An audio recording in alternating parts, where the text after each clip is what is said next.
Oh, okay, let's go.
They didn't stand up there and play music. The musicians were down here. Mr. Hearst's favorite kind of music was country western music, and the band that played here was a cowboy kind of band. Roy Rogers and the Sons of the Pioneers played guitars and sang country western songs. So Mr. Hearst would yodel along in that country western kind of yodeling way. Anybody familiar with that?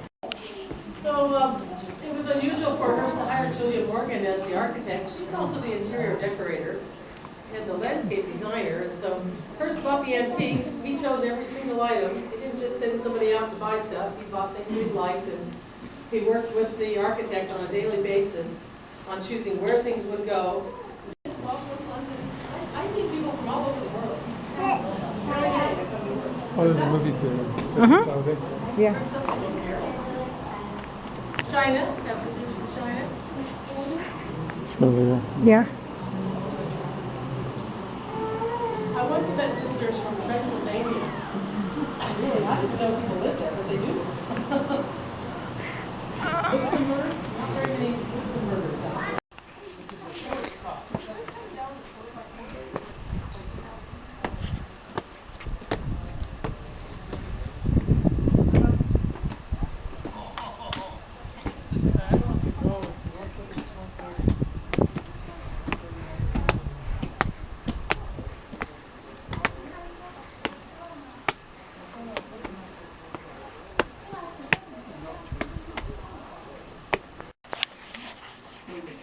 So although we walked up 2 flights of stairs, we are only on the mezzanine level. It was just this suite on this level. The suite contained 2 bedrooms, each had a bathroom off of it, and a shared sitting room as well. Now Mr. Hearst was typically having smaller gatherings up here, usually about 20 to 30 people. So this entire suite would have been shared by just one married couple. Now they had access to both bedrooms. They could sleep separately, which was very common for the time, or they could have slept in just one room. It was pretty much up to them how they wanted to use it. The name of the Doge's suite comes from the Doge, who was the elected ruler.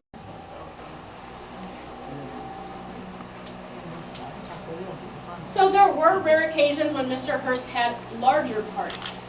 He rather enjoyed throwing large holiday parties, and he also enjoyed extravagant birthday parties. He would often have costume parties on those events. So as many as 60 or even 80 people would be here. In 1934, his 71st birthday, there were over 100 people visiting him here on the hill.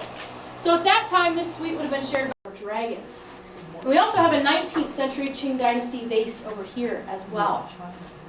It's very common in Mr. Hearst's time to take items like these and turn it into lamps. We're not sure if it was Mr. Hearst who did this or if it was the previous owner, but they thought it was a great way to show off the antique. Now, how do these items fit into that Venetian-themed room? Well, Venice was the gateway to the east. It was part of the Silk Road, the birthplace of Marco Polo. So items like these would actually not be out of place at all. You would have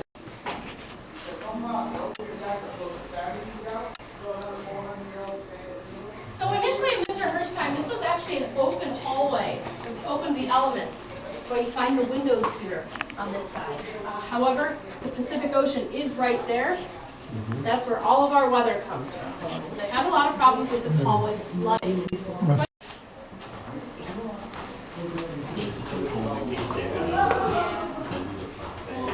So you can see right here, 1925, he had a single-person Otis elevator installed. He wanted to be able to get up and down. That was very unreliable. People often got stuck in there. Calvin Coolidge's wife, Grace, actually was stuck in there once. She said she was happy that she brought her knitting with her, and she was also very happy that the night Hearst's library. But this room would be used for other events as well. For those of you that have been on the Grand Rooms tour, we are right above his assembly room right now. Now that's his main entertaining room. He would have cocktails down there before heading into the refectory for dinner. But as early as 1927, he's writing to Julia Morgan, and he said, you know what? That room gets very cold and very drafty.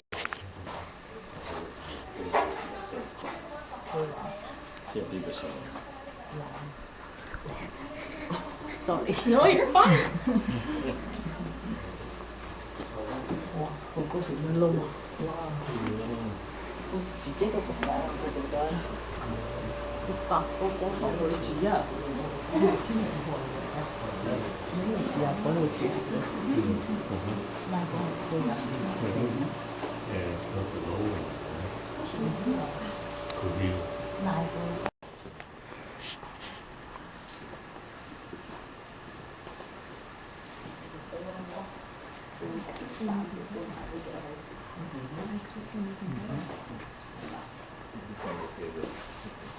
So initially, Mr. Hearst did not have a room to work in.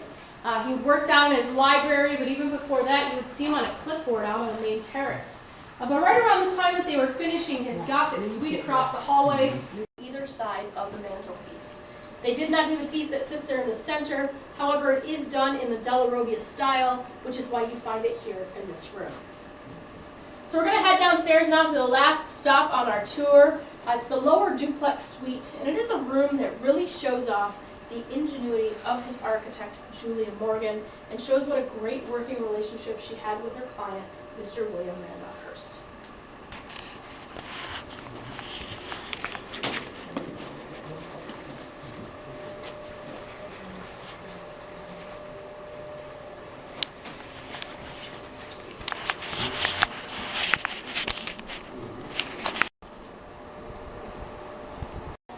So this space remained initially unused. However, in the 1930s, Mr. Hearst came to Miss Morgan and stated, I need more bedrooms. So she figured out she could take these two pieces of space, cut them in half, and give him 4 more rooms. And since they were so tall, she could give everybody a... Yeah. It almost reaches the Hearst Castle.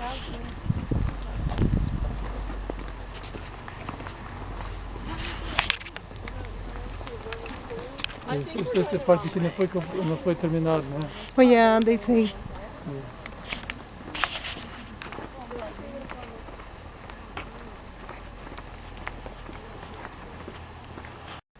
Oh yeah. Wanna watch the movie? I don't know.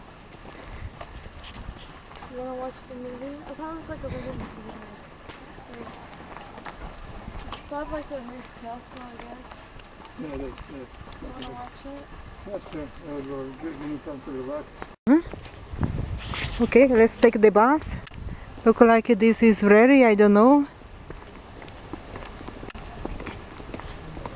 Leaving in Hearst Castle. Your fingers in the way.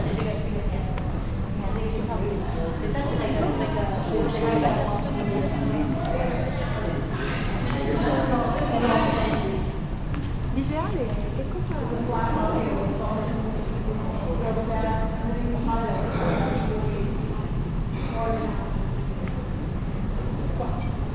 there water in there? Mm-hmm.